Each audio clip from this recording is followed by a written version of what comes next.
It's very frightening and tragic and eye-opening when you can have somebody that has clearly, now I'm not talking about a situation where it's conjecture, there aren't any witnesses, it's a rumor. I'm not talking about none of that shit. I'm talking about it is clear that someone has done another person wrong. That it is clear that someone has abused or mistreated another person. And the person has no remorse whatsoever. Will actually get up on camera and brag about it or justify wicked behavior. Let me tell you, man. Wow. I'm telling you, man. It's a crazy thing. And so, when you see this kind of behavior taking place, take note. Because if they'll do somebody else dirty and greasy and foul in a certain manner, they'll do it to you. They'll do it to you. I'm telling you, man. And this is why, first and foremost, I be careful who I associate with. I be careful who I'm around. Because no one's going to justify mistreating or justify abusing me without massive retaliation. I'm talking about 3 times the retaliation. You're not going to get away with it. And so this is why. So it's so important to just be careful of the company that you keep. Because a lot of people, they'll get out there, they'll wickedly do somebody wrong and won't give a shit. Won't care at all. At all. Will show no remorse. And will get out and justify wicked behavior. It's amazing how people can get up and justify evil and pass it off as good. Take wickedness and pass it off as righteousness. Did we not have prophecy that good shall become evil and evil shall become good? I'm telling you, man. What is the age-old saying? Absolute power corrupts, and absolute power corrupts absolutely. People are just, let me tell you, I've always been careful throughout the years. And even the more so, as people are pickled to the gill, I mean, they're just lost in their mind. Where people just can't discern right from wrong. People can't discern when they're just being lied to. You know what's something called deductive reasoning and logic? Deductive reasoning, right? All cats have tails, right? So if somebody's talking about their cat, you can automatically assume that they have a tail, right? Right? I mean, it's the deductive reasoning and logic now. Could they not have a tail? But cats have tails, right? Likewise, people that do certain things, they have a certain character and a certain way about them that you have to be careful of. And this is why I always say first and foremost, because see, there's people that respond in certain ways to acts. Me, I personally use my level of discernment to say, you know what, this is a situation that I need to stay away from or distance myself from, because if something happens, I'm deeply concerned for my family, their family, the people that they associate with, what I'm going to do to them.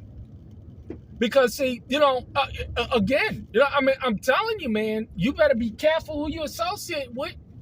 This is why it's so important to have a discerning spirit and not put yourself in compromising situations. Don't put yourself in a compromising situation. Once you see people doing certain things and operating in a certain fashion, they'll do it to you. They will do it to you. I'm telling you, man. And this is why you can have situations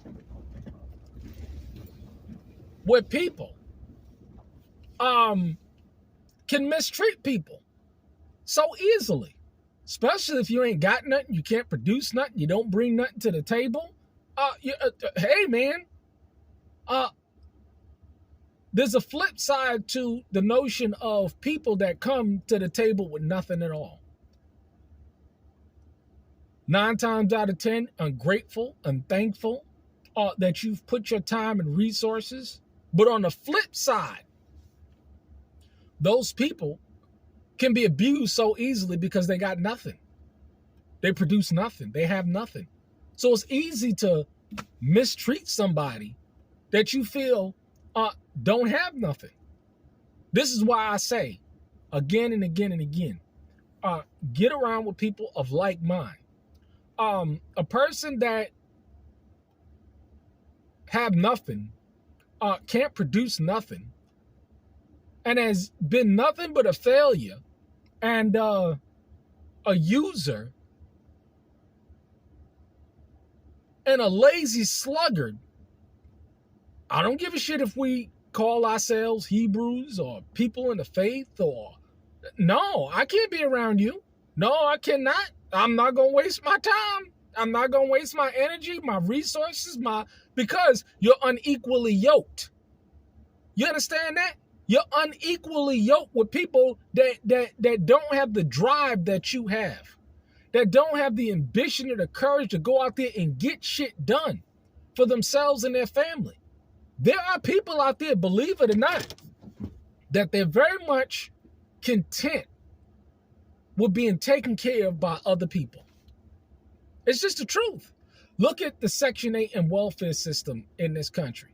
I just now saw a video of a man going to random women on the street, and he was saying, would you rather have a man of means or a lot of money, and he's not going to be in a child's life, and you'll get child support, or would you rather have a man that real broke, you know what I'm saying? I mean, just struggling or whatever, but he's in the child's life. Guess what? 100% of the women said they would rather have a sick and depraved mind. They'd rather have the man that is not in a child's life, but they'll receive the check. I'm telling you, man, we are seeing the moral decline, which I've been talking about for years, happen right before your very eyes. It's amazing. It's entertaining. It's tragic. I'm telling you, man, if you're able to live out in the country and own a piece of land and be self-sufficient and network with others that are the same and be debt-free and financial, you are a blessed person, especially in this day and age. Believe me, don't ever let anybody guilt you or make you feel like you're less of a person because you're doing it. It's amazing to look at people and they will guilt trip you and make you feel like you're less of a person because you're debt-free, financially independent, own land, raise your own food, and don't have to depend on nobody for your livelihood. I'm telling you, this shit is, like I said, this shit is entertaining to see the demonic thought processes of men unfold right before your very eyes. Amazing, isn't it?